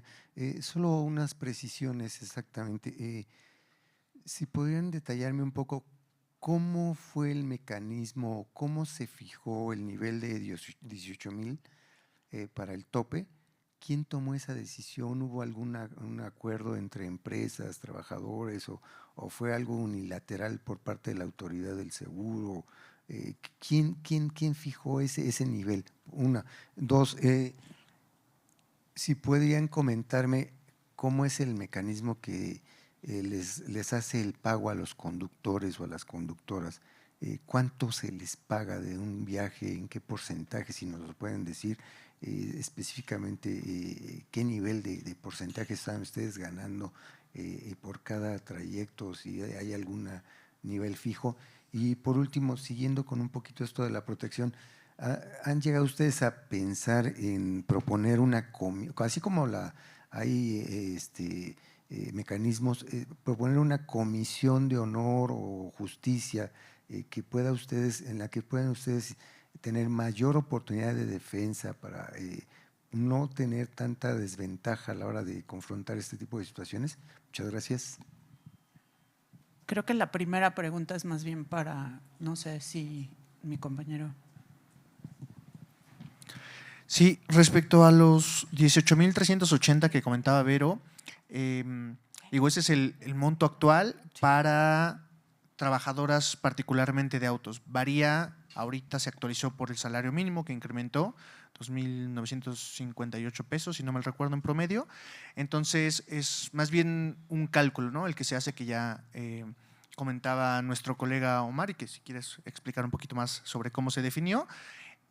Pero la idea es que del total que ganan las personas trabajadoras, volviendo al ejemplo de los 10,000 pesos por un número redondo, hay una tasa de exclusión, que es un porcentaje que se descuenta a las personas trabajadoras, que para automovilistas es del 48%, es decir, de estos 10,000 pesos se les descontarían 4,800 pesos, les quedan 5,200 pesos, entonces por eso tienen que conseguir casi el doble de ingreso, que son estos 18,380 pesos, para que pueda ser equivalente a lo que vendría siendo el salario mínimo. Entonces no es una tasa fija de entrada ni por tipo de persona, depende del tipo de automóvil o motocicleta que está utilizando, o si también reparte a pie o en bicicleta, y también se va cambiando dependiendo del salario mínimo de la Ciudad de México, ¿no? Que eso es importante, no cambia si es del norte o de la Ciudad de México. Y bueno, ahorita si Omar quiere precisar esa parte de cómo se definió. Muchas gracias. Yo creo que para poder explicar este punto en particular hay que retroceder un poquito sobre cómo la reforma identifica o busca identificar o diferenciar cuál es un trabajador, digamos, constante en el trabajo en plataformas digitales y cuál es un trabajador que tiene una actividad económica pues no constante, ¿no? en la plataforma digital. En otros países del mundo esto se ha resuelto de manera convencional, esto quiere decir un acuerdo entre la plataforma y el trabajador. Muy concretamente, por ejemplo, en el caso de Chile y Uruguay es así. ¿Qué es lo que sucede cuando se pone a voluntad de las partes? Pues en Chile creo que el 99% de los trabajadores son independientes, entonces no tienen condición de subordinación. Lo que buscó hacer la reforma en México es establecer un factor determinante o una condición determinante de tipo objetiva y no subjetiva, como puede ser la voluntad de las partes. Y entonces la pregunta es, ¿cuál es ese criterio objetivo que nos va a permitir identificar si un trabajador es independiente o si un trabajador es subordinado? Porque unos trabajadores trabajan más horas y otros trabajan más horas. Eso es una realidad del trabajo en plataformas digitales. Entonces se estableció el salario mínimo, porque con la política de incremento del salario mínimo, ahora sí el salario representa un ingreso que nos permite tener claridad sobre si lo que está ingresando una persona es suficiente para la satisfacción de sus necesidades personales, ¿no? Incluso estamos pensando como política salarial en el gobierno 2.1 canastas básicas, en fin. Pero bueno, entonces se definió el salario mínimo. Ahora, ¿qué sucede? Que en términos de la seguridad social, para dar de alta a un trabajador o a una trabajadora, todas las empresas de todos los sectores en México tienen distintos, digamos, montos que configuran o no el salario base de cotización. En muchos casos, empresas, por ejemplo, tienen pagos por puntualidad y esos pagos por puntualidad no configuran el salario base de cotización. Entonces yo puedo ganar 20,000 pesos y tengo 3,000 pesos de pago por puntualidad, y esos 3,000 pesos pues no forman parte, y entonces solo me computan 17,000 pesos para la seguridad social. Digo, toda esta explicación tan técnica es para decir que en el caso de plataformas digitales no existen estas exclusiones al salario en la ley. Y no existen porque la herramienta de trabajo la proporciona el trabajador, no la proporciona la empresa. Entonces, había que encontrar una manera de poder identificar cuál trabajador es independiente, cuál trabajador es un trabajador subordinado, y también de permitir al sector de trabajo en plataformas digitales, al igual que el resto de los sectores económicos en el país, poder tener algunos factores que integran y no integran el salario. El reto es que en plataformas digitales pues no es lo mismo una bicicleta como una herramienta de trabajo, que una motocicleta, que un vehículo de 4 ruedas. Entonces, por estas razones, la reforma reconoce estos 3 tipos de herramientas de trabajo que las proporciona el trabajador y establece unos factores de exclusión al salario. Durante el programa piloto probamos con distintos factores de exclusión al salario para poder identificar justamente cuál era el punto fino entre un factor de exclusión que permitiera la viabilidad del negocio, pero que no impactara al mismo tiempo la disponibilidad del empleo. Como comentaba en mi participación, para la Secretaría del Trabajo y para el IMSS, era importante que la reforma no resultara en una reducción del empleo, porque tenemos, ya hablábamos, 930,000 personas en promedio que mes con mes ingresan algo, poco o mucho para sus bolsillos del trabajo en plataformas digitales. Entonces, así se calculó el factor de exclusión con base en, bueno, cuáles son los otros sectores, qué excluye, qué incluye el salario base de cotización, cuál es el menor factor de exclusión que podemos tener de manera que no se impacte el mercado de plataformas digitales, y todo esto lo fuimos probando con datos que tenía el instituto y con datos que nos fue compartiendo la industria y que les fuimos pidiendo desde la Secretaría. Entonces, pues nada, una explicación un poco técnica, espero haber resuelto la duda.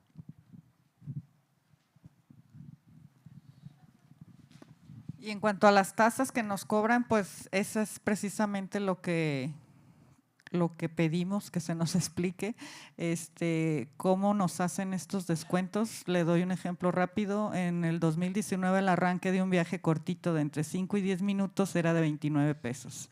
Llega la pandemia, nos dicen que nos lo van a pagar en 25 pesos. Pasa la pandemia, nos lo pagan en 28 pesos menos impuestos, entonces nunca sabemos cómo nos lo van a pagar, y eso es lo que se está pidiendo, transparencia en el pago de las tarifas. Y otra cosa en cuanto a las aplicaciones, pues sí estamos abiertos al diálogo para pues llegar a un convenio que nos favorezca gobierno, plataformas y sobre todo trabajadores. Sí, complementando lo que dice Vero, creo que sí es importante que puedan haber estas reuniones y mesas de trabajo tripartitas donde se encuentren empresas, trabajadoras y trabajadores, gobierno. Y pues también sería importante que se sumen los restauranteros, ¿no? Porque muchas veces ya son dark kitchen, ¿no? Entonces también necesitamos que estos restauranteros formen parte de, si no todas, sí que puedan hacer un aporte y que también ellos sean conscientes de nuestras labores, y de igual forma nosotros como repartidores también llegar como a ciertos lineamientos o criterios justo con los restauranteros, que el gobierno nos pueda apoyar un poquito más en esta parte de que sean claros con las tasas, como comenta Verónica, y de igual forma con las aplicaciones, que pueda fomentar el protocolos de seguridad para nosotras. Gracias. Tenemos otra pregunta por allí y ya vamos cerrando. Kat Gutiérrez de Milenio. Bueno, primero reconocimiento a Unidas, porque es muy necesario generar esta red entre mujeres en cualquier trabajo, pero como mujeres pues también no solamente es un trabajo justo, se requiere también un trabajo digno, un trabajo seguro, un trabajo inclusivo, equitativo, vaya, muchos factores que no excluyendo a los hombres, pero que en las mujeres el peso por el machismo en el que vivimos pues es mayor. Entonces yo quisiera preguntarles si las aplicaciones como colectivo, gobierno, incluso todas estas fundaciones, están unidas para generar un protocolo o alguna estrategia para ponerlas en una situación de menor riesgo en cuanto a qué hacer en caso de enfrentarse a violencias machistas. Esa es mi pregunta, y también como usuaria quisiera preguntarles, ya que ustedes son las expertas, es que me ha tocado mucho ver que en las aplicaciones me viene el reparto con una repartidora. Entonces yo me emociono, les agrego propina incluso en la aplicación, y llego y es un hombre. Entonces no me atrevo a denunciar la cuenta porque siento que voy a perjudicar a esa mujer, pero también no sé qué hacer ante esa situación. Entonces esa es una duda más personal, pero ojalá pudieran decirme.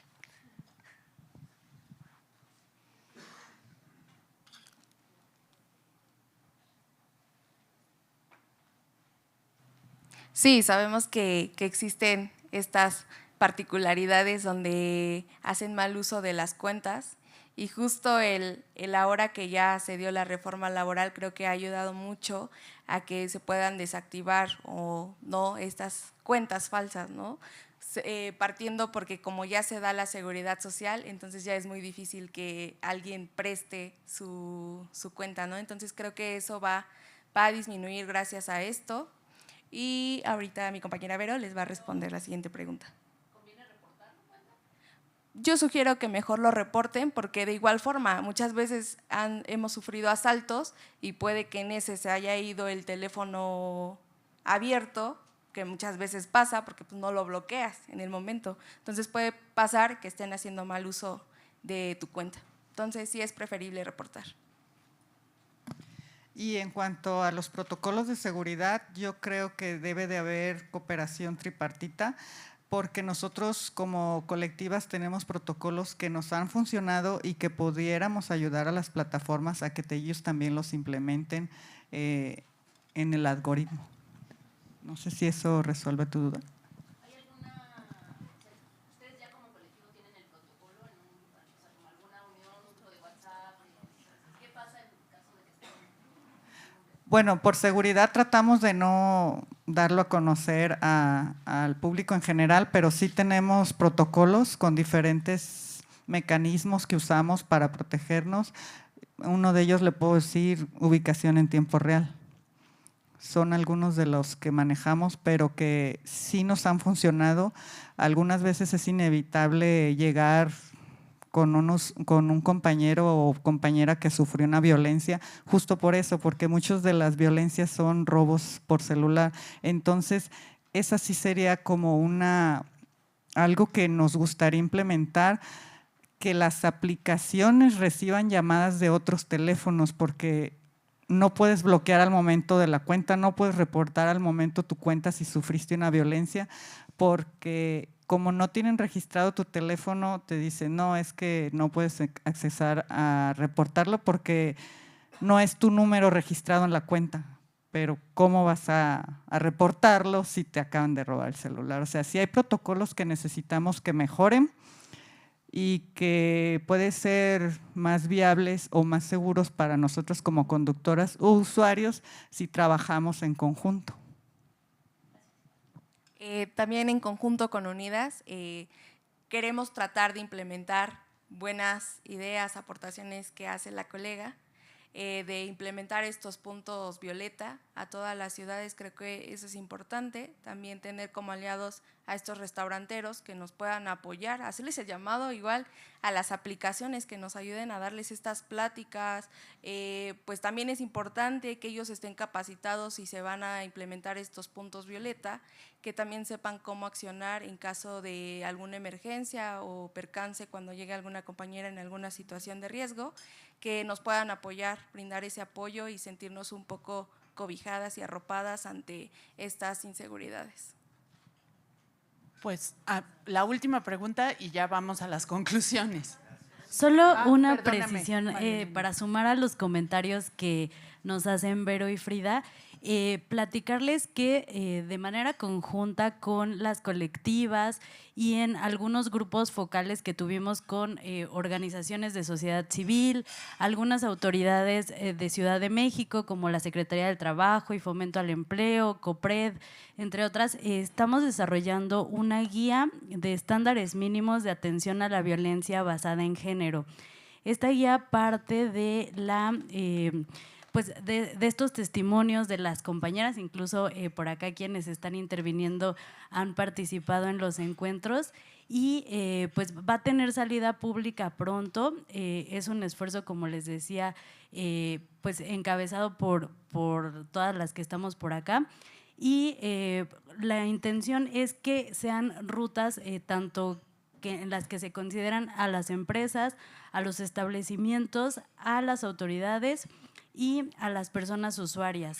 Esto a partir de los testimonios que nuestras integrantes de los grupos de colectivas pues nos han hecho saber. Entonces, pues la idea es que esta guía pueda servir de punta de lanza en la exigencia que ellas hacen sobre la necesidad y urgencia de los protocolos de atención a violencia basada en género. Únicamente era eso. Muchas gracias.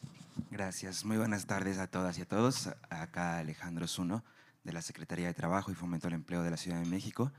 Primero que nada, felicitar a la red por el trabajo y esta presentación. Y después me gustaría compartir algunas de las actividades que hemos hecho desde la Secretaría para acompañar la implementación de la reforma. Como, bueno, pues hemos abierto el diálogo social para las personas trabajadoras de plataformas digitales y varios tipos de diálogo, entre los que me gustaría pues rescatar grupos de enfoque con trabajadoras de plataformas digitales, con el objetivo pues, de conocer de primera mano estas experiencias que viven en su cotidianidad, en su trabajo, estas condiciones de trabajo que justamente como han presentado y como hemos visto, pues están sujetas a muchos tipos de vulnerabilidades y pues con el objetivo de que también nos puedan ayudar a enfocar, a marcar una línea para nuestras rutas de acción y que, como bien mencionaba el director de Previsión Social, Omar Estefan, estamos nosotros a punto de empezar con una siguiente etapa, ¿no? Después de estos primeros 6 meses de la prueba piloto, ya empezar con una etapa que no solo sea como de acompañamiento y difusión de los derechos, sino que también tenga que ver con esta fiscalización hacia las empresas de plataformas digitales, pues para verificar el cumplimiento de sus obligaciones, que son el espejo, ¿no? También de los derechos laborales de las trabajadoras. Y bueno, pues en ese sentido nada más comentar esta cuestión y señalar que también como parte de las instituciones de la propia Secretaría tenemos la Procuraduría de Defensa del Trabajo que tiene abiertas sus puertas para cualquier asesoría, orientación o cualquier necesidad que tengan relacionadas con pues el ejercicio de su trabajo. Y sin más por el momento, les agradecemos mucho la invitación. Muchas gracias. Muchas gracias. Pues bueno, con esto cerraríamos la parte de preguntas y respuestas. Le voy a dar la palabra a mi colega Mercedes para que nos ayude con unas conclusiones. Solo decir que el primer paso para poder tomar acción en cualquier problemática pues es ponerle nombre y dimensionarla. Entonces eso es justamente lo que se está haciendo después de este esfuerzo de la prueba piloto que permite pues sí, no perder de vista las necesidades específicas que tiene este grupo de población, no sector, aunque parezca relativamente pequeño dentro de las personas que están trabajando, pero bueno, el 50% de las mujeres que trabajan en plataforma ahora están fuera de la seguridad social. Y yo creo que eso es algo que se tendría que revertir. Muchas gracias. Bueno, pues llegamos al término del evento del día de hoy y pues no queremos cerrar obviamente sin antes agradecer a todas las personas que nos acompañaron, a quienes integraron el panel, a Frida, a Verónica, también gracias por trasladarse a la Ciudad de México, gracias a Omar y al equipo de la Secretaría del Trabajo, a las organizaciones aliadas que están de este lado y del otro lado también. Y por supuesto al público, ¿no? que enriqueció muchísimo este encuentro con sus preguntas y sus reflexiones y creo que ya se está haciendo una bonita tradición en estas presentaciones, que el diálogo en realidad es tan rico, ¿no? y tan sustantivo como la parte de la presentación, entonces nos parece excelente. Y bueno, el intercambio que acabamos de tener nos confirma algo muy importante, que es que este informe no surge del vacío, sino que dialoga con experiencias reales, con preocupaciones urgentes y con una voluntad compartida para avanzar hacia condiciones más justas en el trabajo de plataformas digitales. Así que, bueno, en realidad este no es un cierre, sino es un continuará, porque este informe que presentamos hoy es el segundo de 4 que se van 4 investigaciones que se van a presentar impulsadas por Unidas, justo con una mirada de género y con el objetivo de visibilizar las brechas estructurales que enfrentan las mujeres trabajadoras de sectores históricamente precarizados y con alta incidencia de informalidad. Por eso queremos subrayar algo central, y es que estas investigaciones son una herramienta para el diálogo, para la incidencia y para la transformación, ¿no? Y como ocurrió el día de hoy, la diversidad de voces es sin duda una de las partes más importantes y una de las fortalezas de este proceso. Entonces, queremos recalcar el mensaje que se ha repetido a lo largo de la mañana, que es cualquier iniciativa, política pública, reforma normativa, debe contar con las personas trabajadoras como origen y sustento. Obviamente sabemos que los cambios no dependen de la voluntad de un solo actor y que existen intereses distintos, incluso posturas abiertamente antagónicas, pero sabemos también que hay un punto de partida ineludible, que son los marcos de protección de los derechos humanos laborales con perspectiva de género interseccional que reconozcan los contextos y necesidades que venimos de analizar justo ahora. Porque pues, cuando hablamos de personas trabajadoras hablamos de realidades diversas y desiguales.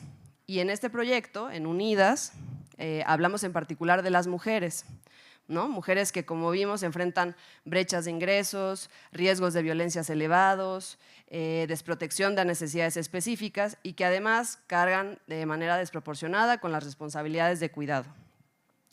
Pero también hablamos de otros grupos que enfrentan exclusión y desbalance de poder, como son las personas mayores, las personas LGBT, las personas con menor acceso a información o a mecanismos de protección. Entonces, lo que queremos decir es que si no se intenciona la protección a estas personas y a estos grupos, las desigualdades se reproducen. Por eso insistimos en la necesidad de colocar a las mujeres y a las personas que enfrentan un desequilibrio de poder en el centro de las iniciativas, no solo como beneficiarias, como ya muchas dijeron, sino como participantes activas en el diseño, la implementación y la evaluación de las políticas que afectan sus vidas. Obviamente queremos reconocer en este camino la apertura que ha existido por parte de las autoridades federales, como el caso de la Secretaría del Trabajo, con quienes hemos tenido una dinámica de intercambio de información, de retroalimentación que consideramos muy fructífera y esperamos seguir construyendo la misma resonancia con el Instituto Mexicano del Seguro Social como institución clave en este proceso. Como ya dijeron justo también, la reforma y el programa piloto en materia de plataformas digitales ha sido sin duda un esfuerzo modelo y líder en muchos aspectos a nivel internacional y justamente el llamado que queremos hacer hoy es a seguir fortaleciéndola y perfeccionándola, ¿no? A mantener un canal fijo y permanente de interlocución con las personas trabajadoras, es decir, que este diálogo no sea ocasional, sino que sea un elemento estructural. Y bueno, sabemos que el papel del Estado es clave para prever y garantizar medidas que atiendan las necesidades específicas de acceso, protección e información, para que las empresas incorporen estos estándares y respondan a estas exigencias. Y finalmente, desde las organizaciones de sociedad civil, desde Prodesc, vamos a seguir monitoreando, exigiendo y también contribuyendo a que estos avances se consoliden, porque las trabajadoras de plataformas como Frida, como Verónica y como todas las compañeras a quienes ellas representan y también quienes nos acompañan aquí, no son solamente fuerza laboral, sino también son más bien y sobre todo personas defensoras de derechos humanos, constructoras de propuestas y actoras fundamentales del cambio. Muchas gracias, que tengan muy buen día Gracias por su asistencia.